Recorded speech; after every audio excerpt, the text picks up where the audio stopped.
Hi, உங்கள் எல்லாருக்கும் வணக்கம்.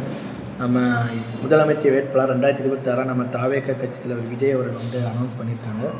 ஸோ இதுக்கு நம்ம வாழ்த்துக்களை சொல்லிக்கலாம். அவர் பல சாதனைகள் முதலமைச்சராக வரணும்னு அவருடைய தம்பிமார்கள்லாம் வேண்டிக்கிட்டு இருக்காங்க. அமைச்சராக நம்ம ஆதவ அர்ஜுன் வரலாவுக்கு வாய்ப்புகள் இருக்குது. மாவட்டத்தில் நாளை எம்எல்ஏக்களும் அல்லது இதாகவும் ஆவாங்க. தயவு செஞ்சு நான் சொல்கிறத பற்றி சிரிக்காதீங்க. 2016 நம்ம விஜயகாந்த் அவர்கள் மறைந்த நல்ல மனிதர். அவரும் முதலமைச்சர் வேட்பாளராக அறிவிக்கப்பட்டார். 96 மதிமுக பொதுச் செயலராக இருக்கக்கூடிய வைகோவும் அறிவிக்கப்பட்டார். 2016 பாமக தலைவராக அன்புமணி ராமதாஸ் அவர்கள் இவரும் அறிவிக்கப்பட்டார். ஸோ இவங்கெல்லாம் முதலமைச்சர் வேட்பாளர்கள் வரலாறு இருக்குது. ஆனால் முதலமைச்சர் ஆனாங்களான்ற வரலாறு கிடையாது.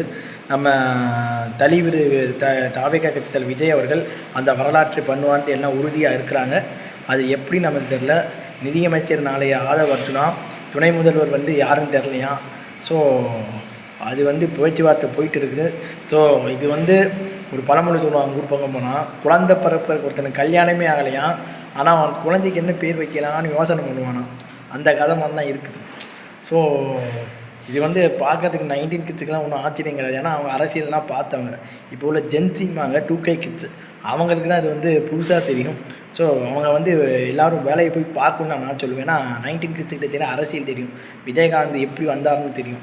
அவங்களாம் பார்த்து வந்தவங்க. விஜய் கூட்டம் வரலாம், கூட்டம் ஓட்டாக மாறாதுன்னு சொல்லி என் வீடியோ நான் முடிச்சுக்கிறேன். Bye by.